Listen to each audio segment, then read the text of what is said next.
Buenas tardes.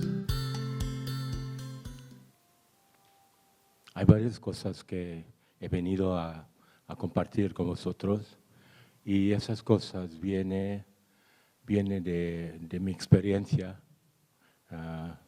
y no viene de teoría, pero en parte viene de mi fondo budista, mi formación también, pero un budismo vivido, experimentado, no un budismo de enseñanza. Entonces voy a hablar un poco de mi fondo budista y mis experiencias como budista, porque tiene mucho que ver con todo este tema de la mortalidad, ¿no? Quizás de otro ángulo que la vuestra cultura, y de otra parte quería hablar un poco sobre la mortalidad desde mis experiencias trabajando en el territorio del acompañamiento de gente y también de la formación que estoy compartiendo con los médicos en el sur, en Elche, ahora, que se llama Viñana. Bueno, primero, la mortalidad, ¿no? Y es un tema, no es un tema muy popular normalmente, ¿no? Porque a menos que te toca, ¿no? Que estás en un momento, por ejemplo, que en un proceso personal, ¿no? O estás acompañando a alguien o es tu vida profesional, ¿no? Vives como médico o enfermera y trabajas en paliativos o en intensivos. Normalmente este tema figura menos y menos, ¿no? Ahora, es lo que he notado en los países de Europa y también en mi país, ¿no? Con el desarrollo de la sociedad y de la economía, este tema de la muerte y la mortalidad se distancia más y más, ¿no? Es algo que he observado en general, ¿no? En mi país no era así siempre. Yo soy de una generación de budistas que cuando empezamos de aprender las cosas, de hablar, de comunicar, ¿no? Estábamos siempre muy cercano a este tema, porque es parte de nuestra cultura budista y parte de la cultura pública también, no solo la cultura pública, la cultura filosófica o en los templos, sino algo de día en día, de que se hablaba. Por ejemplo, bueno, yo voy con tailandés, yo soy tailandés. Uno de los primeros enseñanzas, ¿no?, compartidas en una familia, por ejemplo, es Ket, Ke, Chep, Tai. Ket es nacer, Ke, envejecer, Chep, la enfermedad, Tai, la muerte, ¿no? Como algo muy básico en esta vida, ¿no? Muy, muy básico en esta vida, que no se evite, porque son las pautas de esta encarnación, ¿no? Entonces, esto, en vez de crear un pesimismo o algo así, es algo como una ancla que siempre tienes contigo, ¿no? Entonces, la enfermedad no es una sorpresa, ¿no? Envejecer no es sorpresa, la muerte no es sorpresa.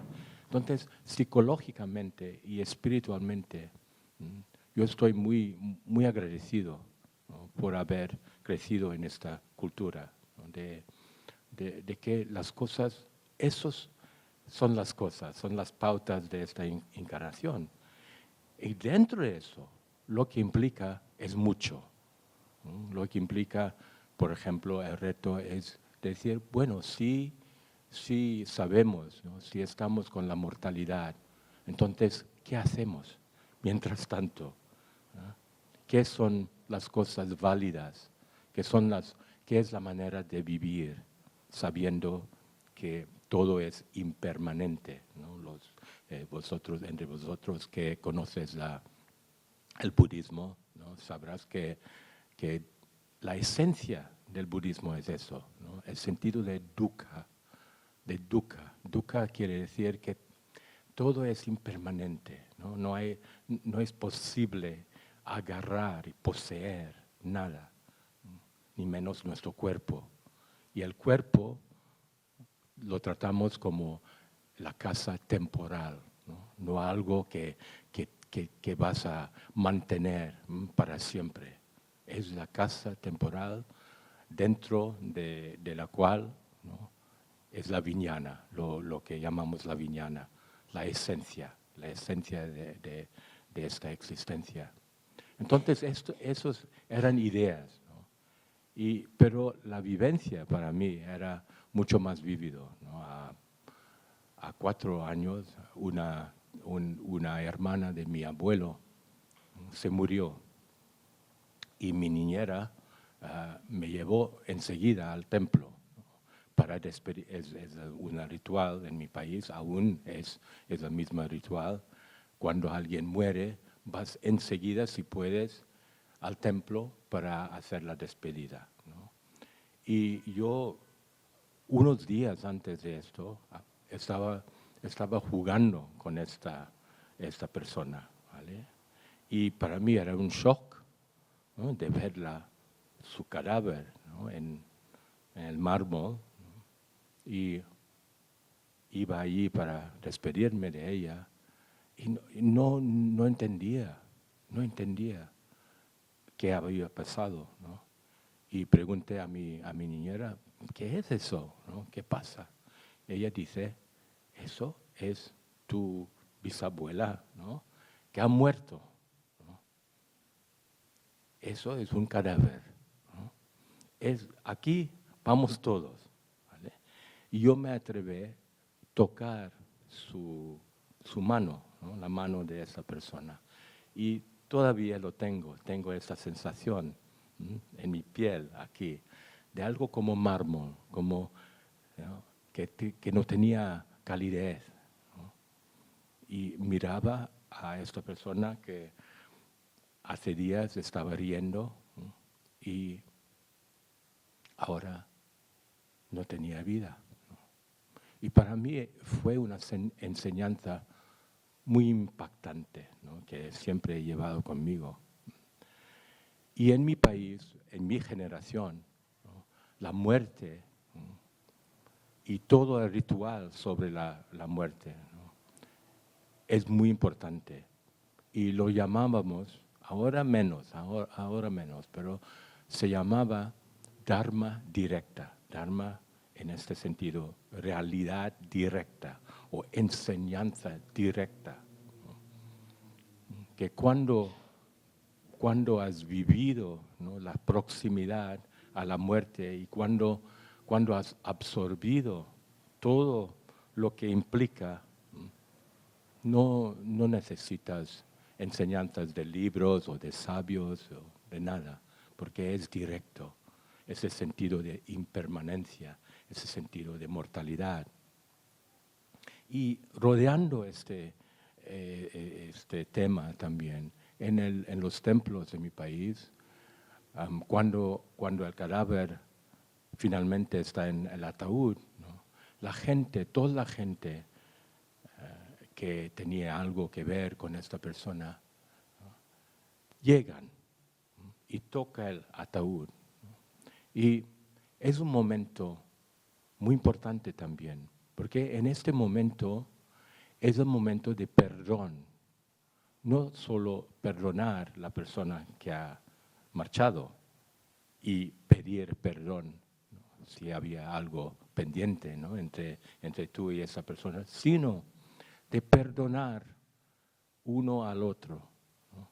Por ejemplo, si hay dos personas, ¿no?, llegando al ritual, a la ceremonia, que han peleado toda la vida y que no han querido perdonarse, ¿no?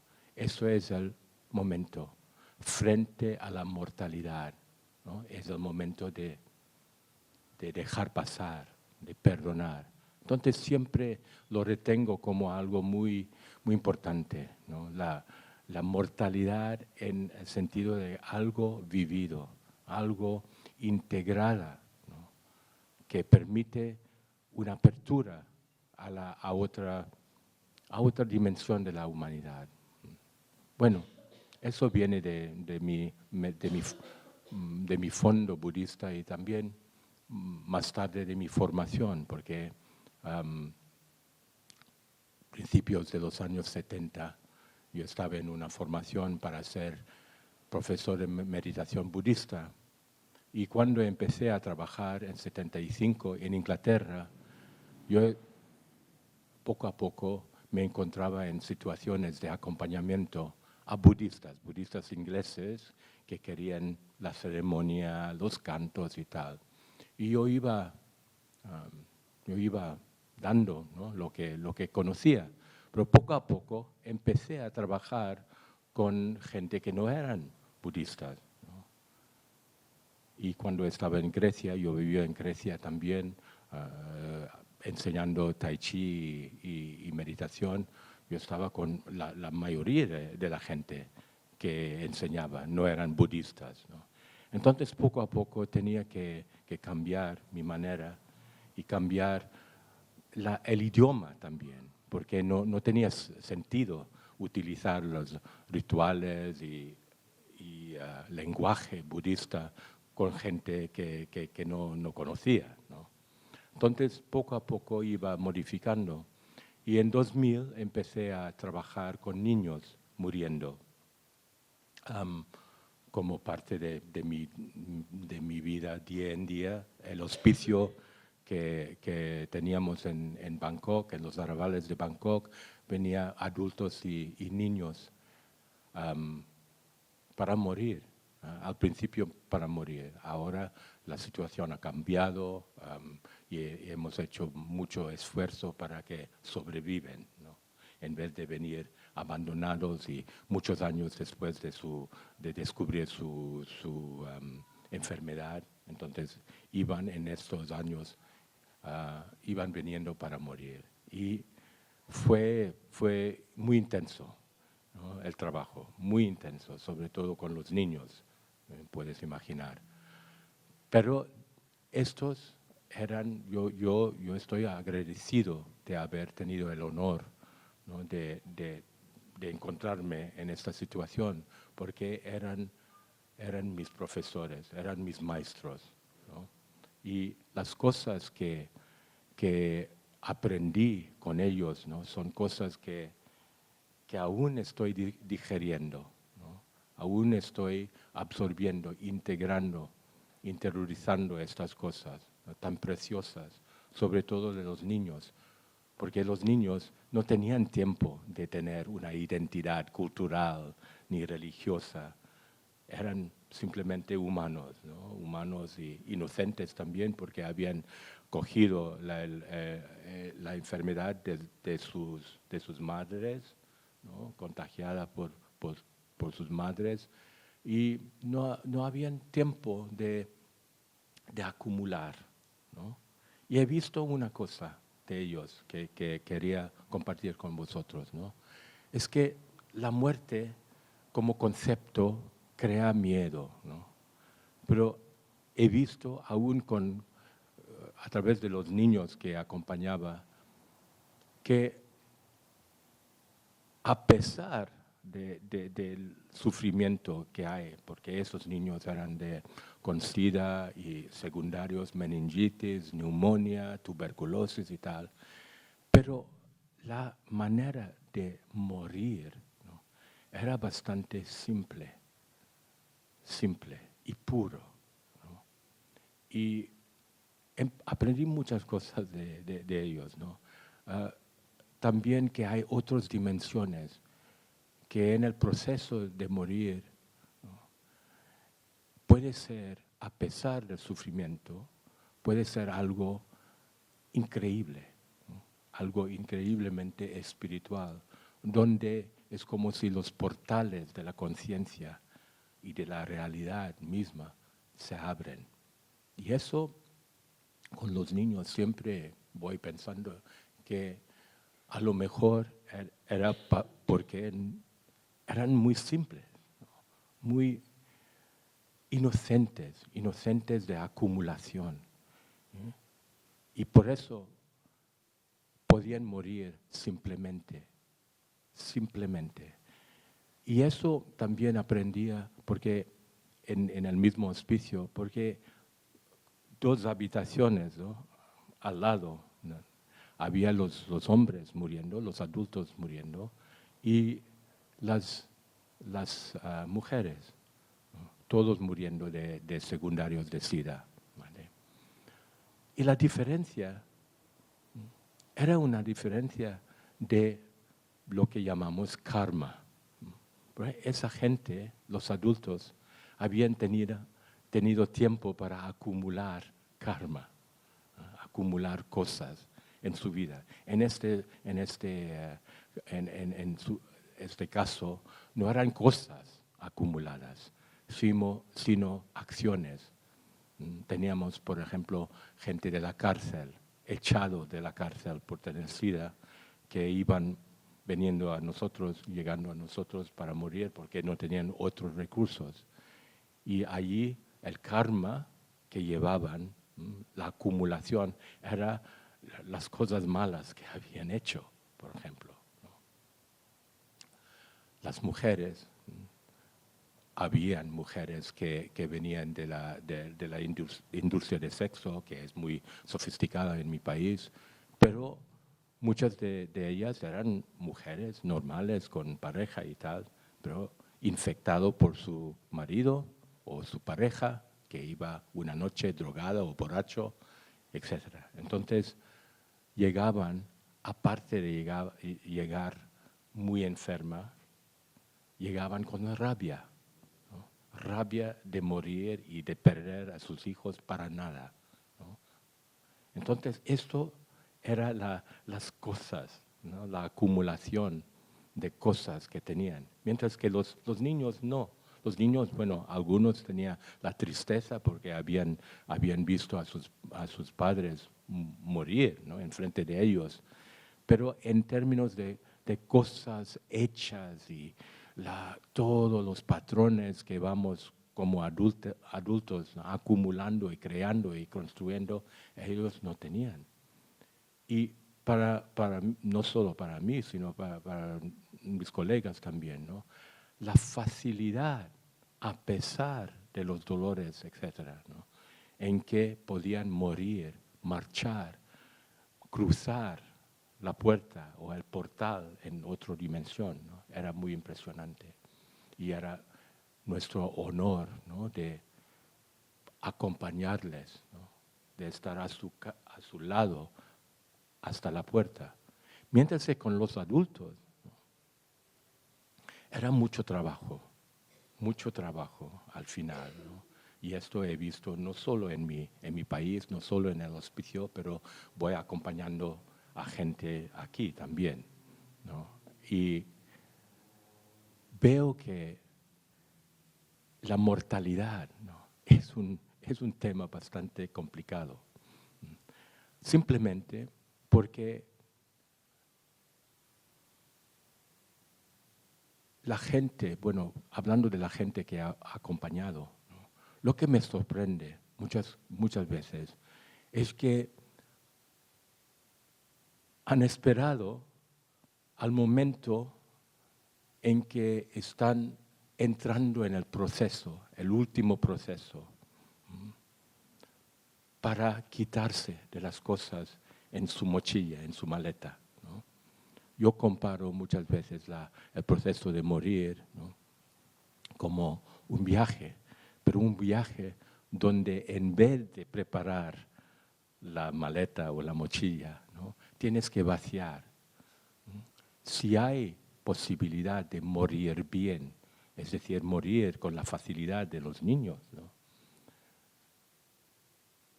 eso implica ser preparado, ¿no?, a arreglar, y en el proceso de arreglar los temas pendientes de tu vida, vaciar la mochila, ¿no?, vaciar la maleta, ¿no? La diferencia entre, en comillas, ¿no?, hablando de un proceso normal de morir, ¿no?, la diferencia quizás entre una buena despedida, una buena muerte, ¿no? Y una muerte difícil es interior. Hoy en día los paliativos son muy sofisticados y el miedo que la gente tiene, ¿no? De dolor y de sufrimiento del cuerpo, etcétera, se puede aliviar, ¿no? Lo he visto muchas veces que no falta mucho para aliviar el cuerpo, pero el dolor del alma, ¿no?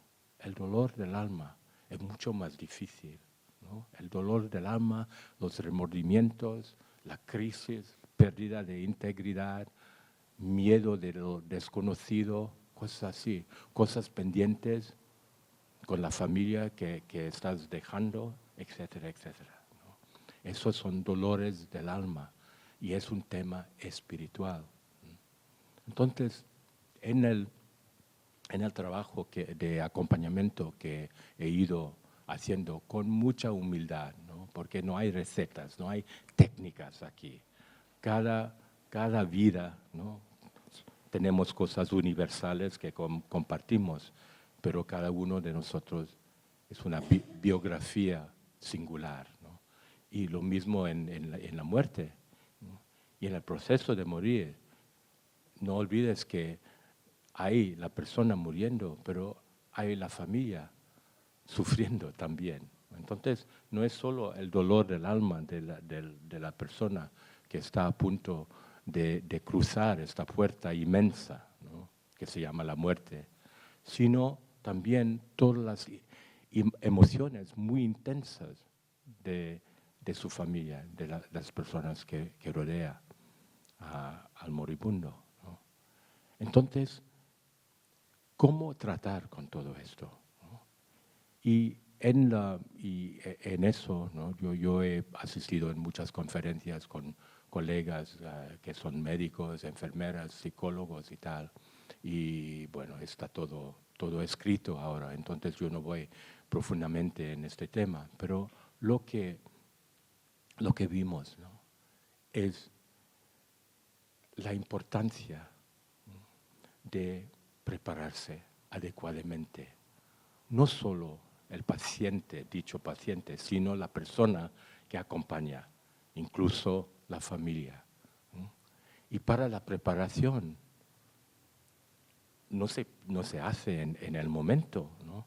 La preparación se hace cuando has puesto esfuerzo y tiempo con el tema de la mortalidad, no de la mortalidad allí, sino de tu mortalidad, ¿no? De tu mortalidad. Lo que se descubre muchas veces es que en el proceso de vaciar, ¿no? Cuando alguien te acompaña, muchas veces está allí simplemente para escuchar lo que tienes que descargar, ¿no?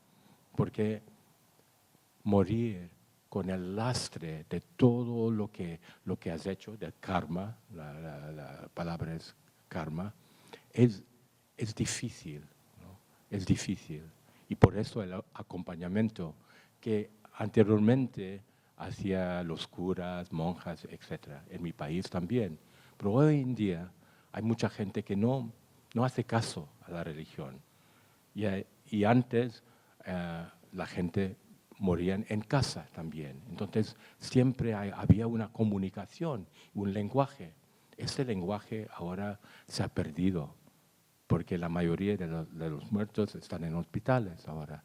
Y cuando entras en hospitales es una etiqueta formal, ¿no? Que tiene sus pautas también. Y hay alguien que se encarga del proceso, profesionales.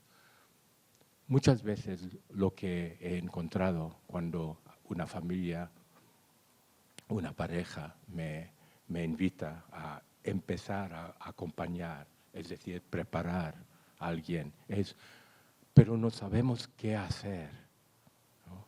No sabemos qué hacer, ¿no? ¿Qué vamos a hacer aquí? ¿Qué hay que hacer? Y la cuestión es muy potente eso. Porque siempre es la primera cosa que planteo a las familias. ¿Qué quieres hacer? ¿Qué queréis hacer para esta persona? Ayudar, claro, ayudar, pero ¿cómo? ¿Cómo podemos ayudar a esa persona? ¿No?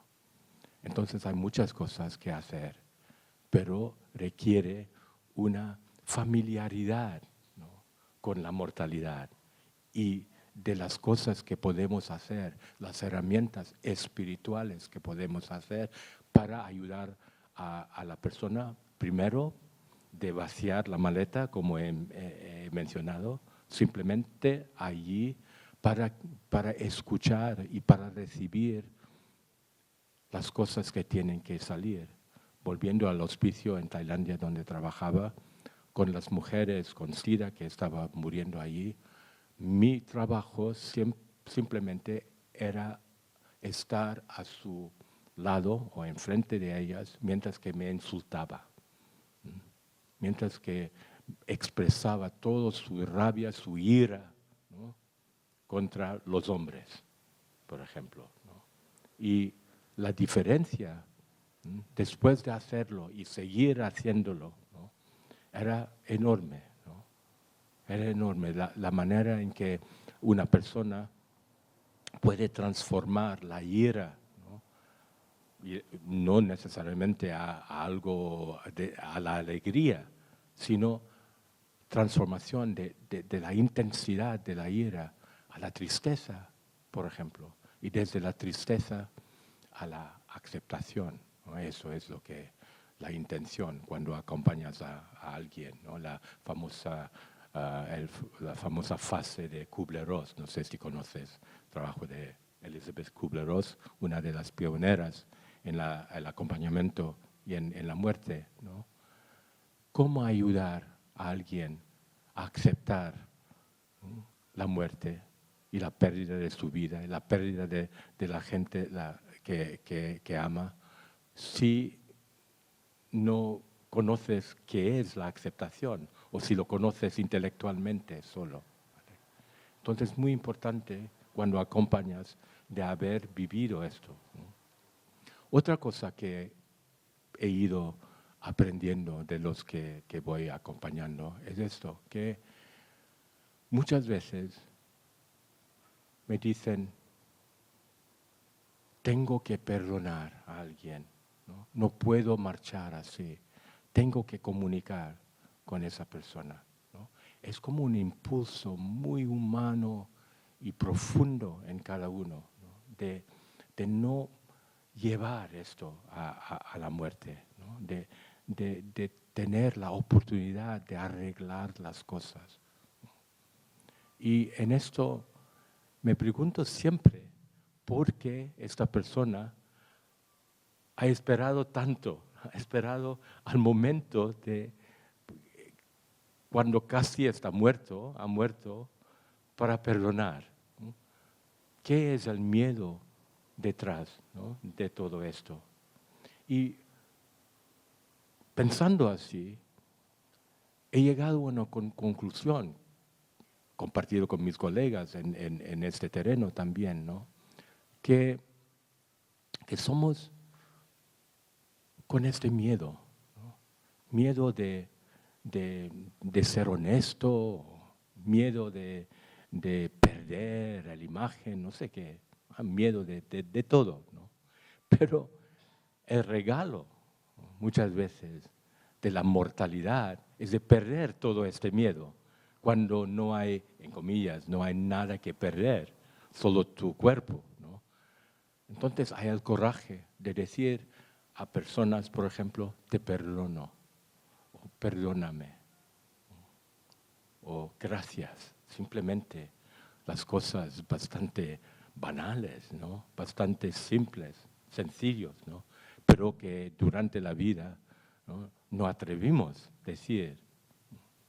Entonces, esto conduce a otro tema, ¿no?, que sí es el caso que la mortalidad, es decir, el proceso de morir, nos libera y nos da el coraje, ¿no? De decir las cosas que normalmente no atrevimos de decir. Entonces, si conseguimos integrar la mortalidad en la vida, ¿no?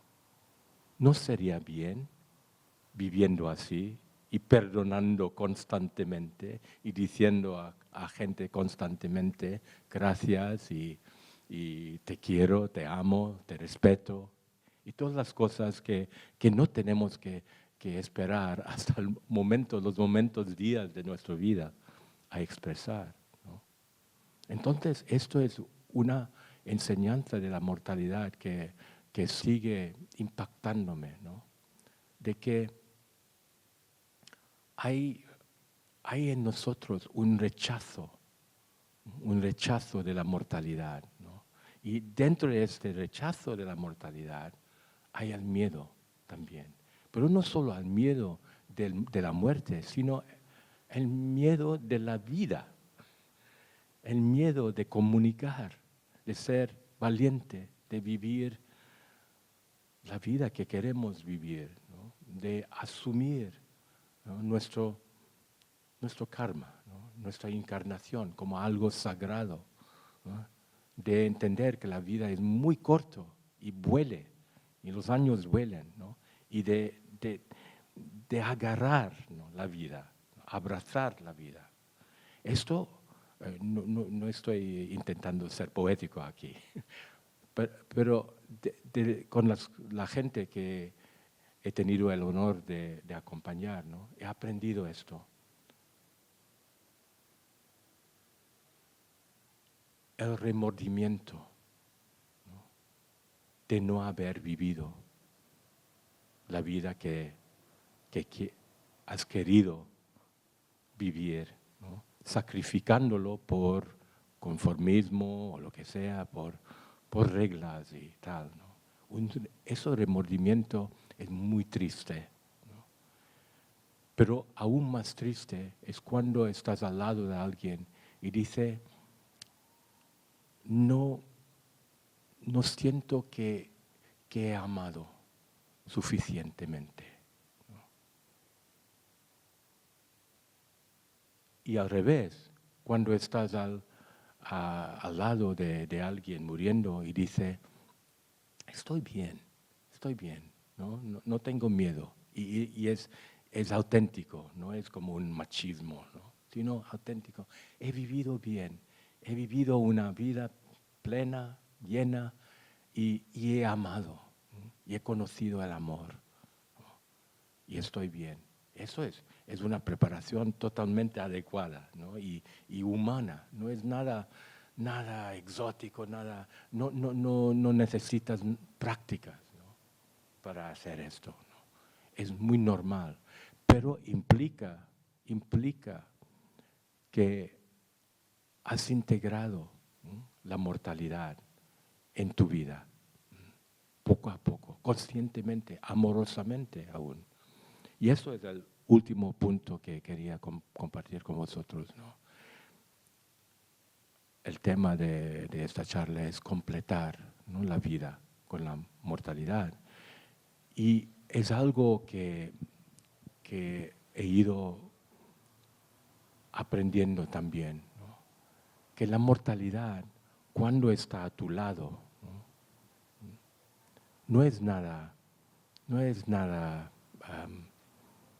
extraño, ¿no? Es parte de la naturaleza, ¿no? Yendo a mi formación del Tao y del I Ching y del Tai Chi y Tao Te Ching y todo esto. De esto siempre he llevado la visión de que si hay noche, hay día. Si hay femenino, hay masculino. Si hay vida, hay muerte. Huyendo un lado o rechazando o no haciendo caso a un lado, tu vida sigue incompleta, porque estás como siempre girando de la sombra, ¿no? De tu vida. Pero un momento que abrazas la mortalidad, todo cambia. ¿no? Como la gente que he acompañado y mis colegas, ¿no?, que trabajan en este terreno también han notado, ¿no?, que alguien que llega a esta aceptación, ¿no?, de su vida tiene una belleza increíble, ¿no? Y hay como una luz, ¿no?, en esta aceptación. Y por eso atrevimos a hablar de la sanación en el proceso de la muerte, ¿no? Es una sanación profunda, sanación no curación, una sanación del alma que duele, ¿vale? Y el regalo, ¿no?, a los demás que se quedan en esta dimensión, en esta tierra, ¿no?, es también increíble y dura un poco y vamos olvidando, ¿no? Somos humanos así. Pero el regalo de la mortalidad es la prioridad de tu vida, ¿no? Como he dicho, en el proceso de morir, ¿no?,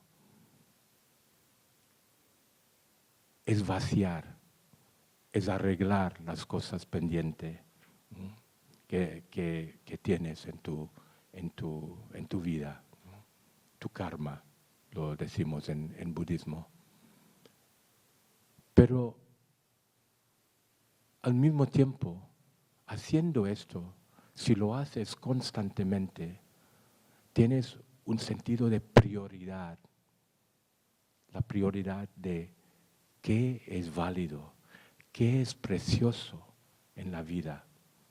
Cuando estás a punto de morir, ¿no?, las cosas que has acumulado, incluso las ideologías y las cosas mentales, intelectuales que has acumulado, y mucho más las cosas materiales que has acumulado, no valen nada, ¿no?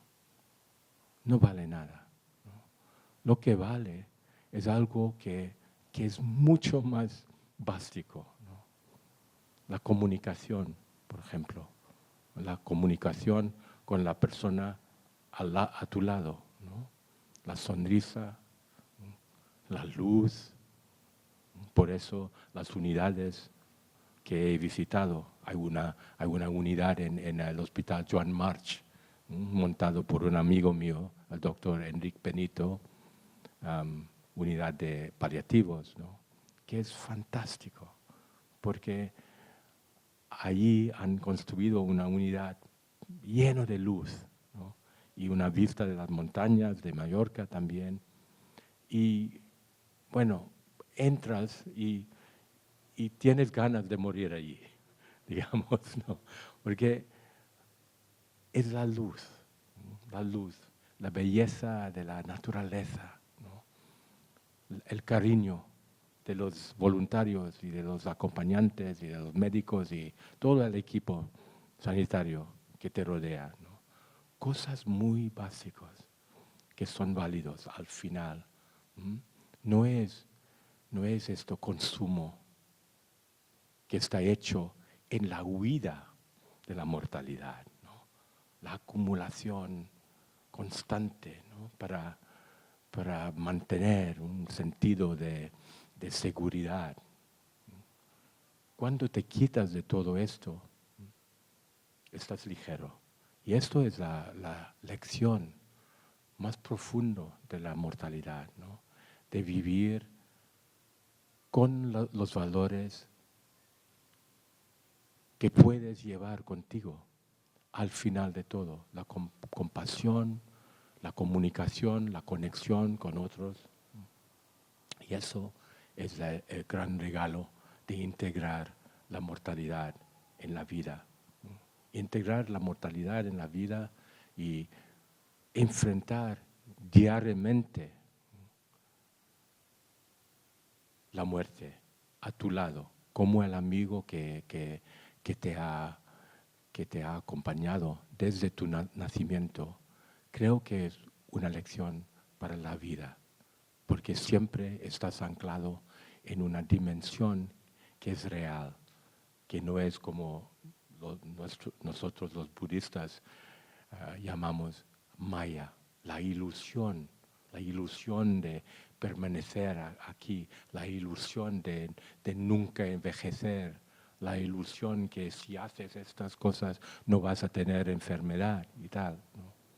Entonces, volviendo al tema del budismo, ¿no? Lo que me ha dado, ¿no? Es, si quieres, las nociones, pero lo que he vivido con la gente que he tenido el honor de acompañar es la enseñanza que llevo conmigo. Gracias.